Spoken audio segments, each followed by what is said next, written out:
Lockdown level up. Day 14. Whoa, we're halfway there. Not yet, that's tomorrow. We're not actually completed today. Yeah, but we're doing well so far. We are. Smashing it. Consistency. 2/3 of the way there towards building a new habit, Danny. Did it spill? You're live on Facebook. Go get cloth. It's fine. It's fine. This is the summary of how my day is going today. No, it's all right. Point for today's subject, let me tidy and organise, and Danny spills a tea. Oh my goodness. Maybe yesterday was a good day and today is just Tuesday. It was going so well. You just said, well, we're doing well. Spill the tea. Okay. Yes. Lockdown level up. Day 14. Danny will repeat. Don't spill the tea. Good morning, everyone. Oh dear. And, so today, and we're trying to stay on top of all these subjects. So I asked a few people that I know are listening for some ideas. But if you're watching live on Facebook, and thank you to everybody who is. Yes, thank you. But if you are wanting us to tackle something, drop it in the comments and or send us a DM, however you want to do it, and we will look at bringing those up. Like we said, it's all about helping you. We're definitely helping ourselves. Well, I think I am, because I feel like I've made lots of small adjustments so far, Danny. Yes, marginal gains. Marginal gains. Back to yesterday's episode. Plug. Yes. Plug. So today this is for Nikki Jones. Thank you, Nikki. Tidiness and organisation. Danny's specialist subject. Well, step into my office. Apart from she spills a tea. Yeah, it's not a good representation of me, but yeah, I do like tidying and organising. It's just such a nice feeling. So where does that come through in your life then? Is it tidy desk? Is it is your bookshelf on an A to Z? Well, I have this thing, tidy. Is it tidy house, tidy mind, or declutter your life, declutter your mind, or something like that. So I love how I've got this thing, but you don't really have this thing. Yeah, got it.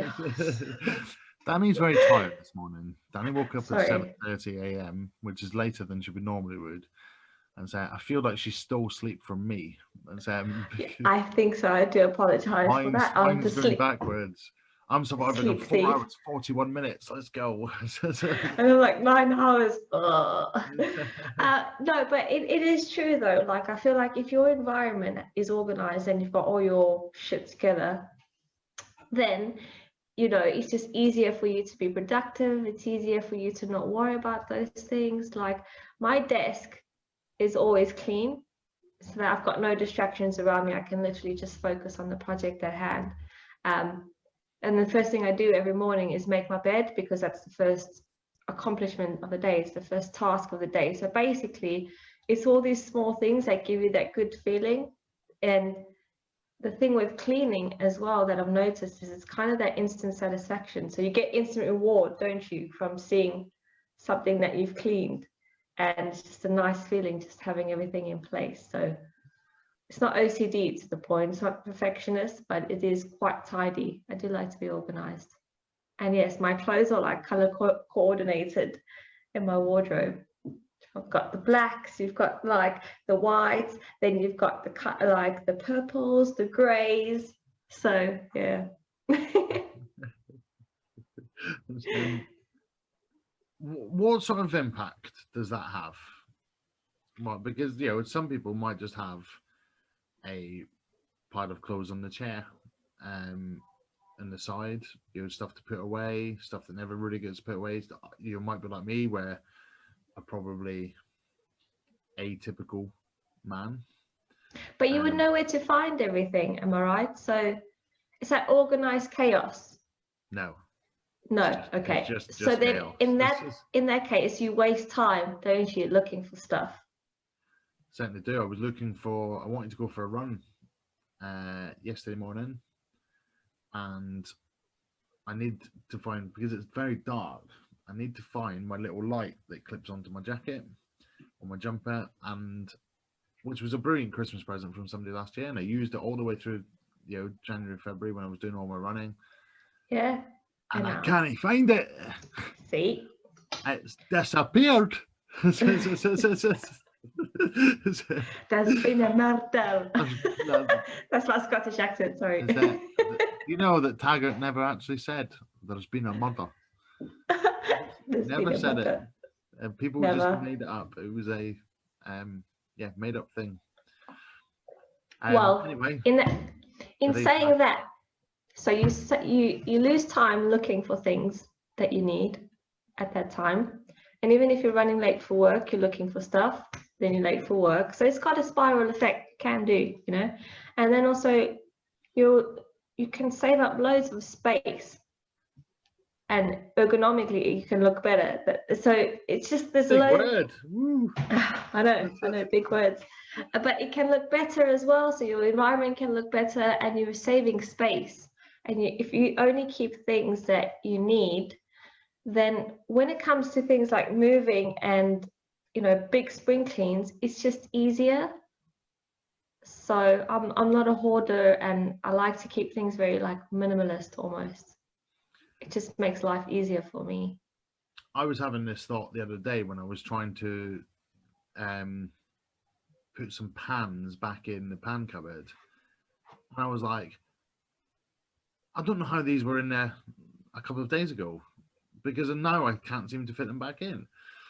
And then I was like, hang on a second, look how many pans you have. Right, you live by yourself, Alistair. Right, you've got enough pans to cook for the whole bloody street. And, well, that was last night when I was doing my washing up after making my my pasta, and of which I've meal prepped. I've now got 6 portions of pasta. Very nice. It was nice and tidy and organised, but the pans don't fit back in the cupboard anymore. So, they will, but I gave up. I just put them back on the side. I was like, I can't deal with this now.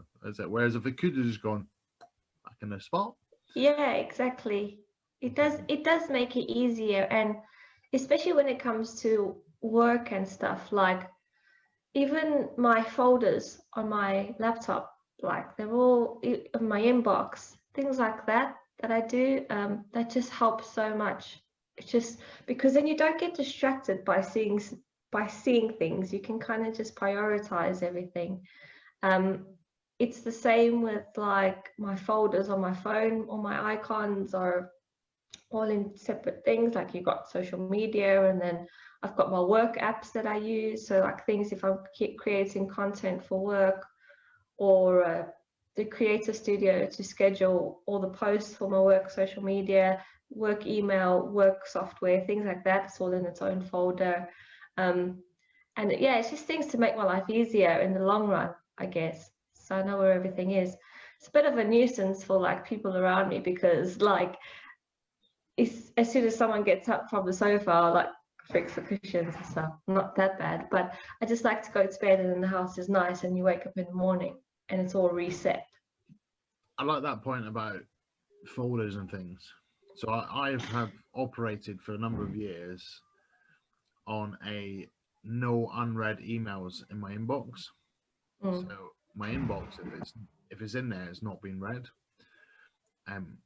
If it's to be actioned, it goes into a to be actioned folder.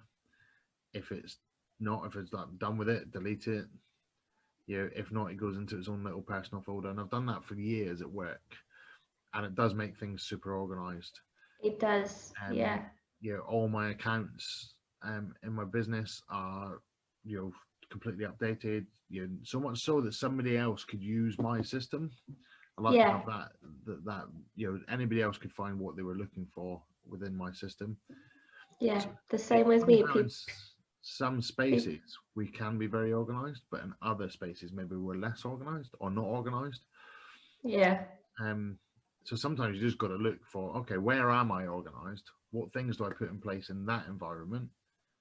And how can I transfer that into other environments? Yeah. For me, my time management is very poor when it comes to doing tasks for work. So I tend to spend more time doing the fun stuff, and then instead of tackling a hard project, I kind of procrastinate and put that off. So I've made it easier for me to make my environment like adjust to the project that I need to do. So let's say I have to make a whole bunch of calls, then I literally just got my laptop, I've got my earphones or whatever, I've got my notes, and then I just made sure that everything else around me, if it's not got to do with the project I have to accomplish now, then it shouldn't be there. So that's what I'm trying to transfer, is being organized to do a specific project that needs tackling.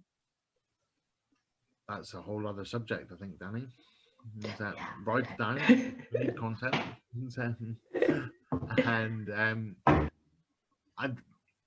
I like to think of, sometimes that we've got. I think an organization is having an attention to detail, and if everything is organized in its place, it does make life easier. Um, how do you go about, like, so you're living look at one example, right? You've got one area of your life you're not organized in it. Mm-hmm. Where do you start so you're going to get organized in that area? You probably just have to look at the bigger picture and see what needs adjusting. And I would say, so it depends what it is. Like if it's materialistic, you just need to ask yourself, am I going to use this? Am I actually going to use this? Have I used this in the last 6 months? If not, get rid. That's checking out. And then from there, organizing is just making sure everything has its place. I think you're right. Sometimes it's just to go, okay, clean slate. Yeah. Trying to organize something that's already disorganized, clear the slate, start again, put your procedures in place, and then commit to those things. But I also think that when people do that, sometimes they do the thing that we've spoken about with all the other things, is they go all in. They're like, I'm going to organize everything. I'm going to become a super organized person, and everything's going to fall into place. And by Tuesday afternoon, it's all. No, you can, if you just start, if you're talking like room wise, just do one room at a time or one shelf at a time, marginal gains, one thing at a time. And it makes you just feel better, even just doing one shelf. Tackle your man drawer. Look how good you'll feel afterwards. You'll feel amazing, I don't have one. I've got a whole garage full of shit. Well, you'll be there for like a year. But even like your spice rack, how many spices have you not used? Can you even still use them? Slightly out of date. No, to be fair, the garage actually is one thing I tackled last lockdown. That feels so strange saying that, the last lockdown. Yeah, it's like a normal now. It isn't like a normal, but my garage was so untight, everything was just sprayed around the whole floor, and I got it so organized, everything down one side in units. Got a couple of old units off of Gumtree, for free. They're good enough for the garage. Yeah. Some neighbors gave me some stuff that they were throwing out. Everything's now in shelves in the right place. I can find anything I want, and I managed to put in my toy, my other car, my non-business car, in the garage, undercover, protecting it. And safe. Doing that, it was over sort of 2 or 3 days I did it. But you're right, it's like now I can open the garage and I know where everything is. I know my car is protected. It's not going to rust away on the driveway. It feels good to go out. How amazing did you feel when you had done and you had completed it, parked your car in there, sat on the sofa and just like, oh. It did feel very good. And when it felt good was when a neighbor recently was looking for somewhere to put some stuff, because she had to get everything out of her loft, just down to, she's got some repairs going on, for like 10 weeks. she was like, "Oh, can anybody?" And then nobody in the street could take it. And I was like, "I've got loads of space in my garage. Put it in there." And we managed to put all of her stuff nice and organised in my garage. Yeah. Yeah. And that felt good because I was able to offer. Help others. Exactly. There's And loads when I of was pros to it. yeah, when I was at my most stressed, and I wasn't living a tidy and organised life, a couple of years ago when I was going through a whole lot of stuff, and that I think actually sometimes is a really good point. And actually, if you're living in an untidy environment, like you said, clear the environment so that you can, because that might clear your mind. But I think it's a representation of where your stress levels are, and maybe it's a point to say, do you know what? I'm not that organised. I need to check in with myself. Yeah, you can kind of see your behaviour. Yeah, is it because I'm working too many hours? Is it because and I think that sometimes you see that in your food and your diet. Why is my diet going off pot? Oh, it's because of this, that, and the other. There's often a chain reaction, isn't there? Yeah. But yeah, we're not, and it resulted in me not wanting to bring anybody across the threshold in my house because it was so untidy and organised. And that affects your social life. It affects your social, it affects your confidence. It means that you'd start to live even more inwards. So it can have a spiral effect. And you've probably seen these programs like, hoarders and things like that. Yeah. And it's like sometimes we get attached to the most silly of things. And I'll keep that because of the one time I might use it. No, get rid. Just throw it away. You can buy another one, and I'm not saying fill the landfill with all your shit, because one man's junk is another man's treasure. Sometimes you can turn it into cash. Of course you can. Sometimes it can like some of the things I picked up off of Gumtree for free to organise my garage. They were about to go to the tip probably. So you might be able to clear out your stuff and make yourself some cash and have a double win at the same time. Yeah, if something is sentimental to if something was sentimental to you, maybe it's not as like of value to you now, but you'd feel guilty for getting rid of it. And I don't think you throw away the sentimental stuff, but sometimes it's just you're attached to the Yeah, that's like what I me mean. with a pan. I'm attached to the pan because of like I think, oh God, what if that one time I am going to cook for 16 people, I need that size of pan. But also sometimes I can go, do you know what? Those pans, and actually I did this the other in lockdown, is I have got quite a lot of plates, but I had a nice dinner set just stacked in with my normal plates. And I was like, oh yeah, because I need to keep them in there because, I might have guests. And it was like, how often do you have 6 or 8 people around for dinner? You don't really. Once or twice a year sometimes. Can't even do that now. Those things. So I took them out of that cupboard and put them in a box under the stairs. Yeah. And now I know where they are. They're protected. I'm not going to use them for day-to-day stuff. They're going to stay nice. Yeah. And you're just making more space for you. Yeah. Make it easier to get the things. Yeah. Okay, so we can ramble on about this forever. Hopefully that's giving you some ideas. And as my mother used to always say to me, a tidy kitchen is a tasty kitchen. Oh. So note to self, Alistair. And that was always because when I was cooking, I'd have like 16 things all piled up around me. And she'd always wash up as you go. Wash up as you go. A tidy kitchen's a tasty kitchen. Oh, bless. So, happy. What day is it? Wednesday? I don't know. Feels like a Tuesday. And yeah, put your comments, leave us some reviews on Facebook, Apple Podcasts. And tidy up. We appreciate you listening. Yeah, and tidy up. Get your shit together. As the title was labelled by Danny, get your shit together. Yeah, have a good day. Yeah, have a great day.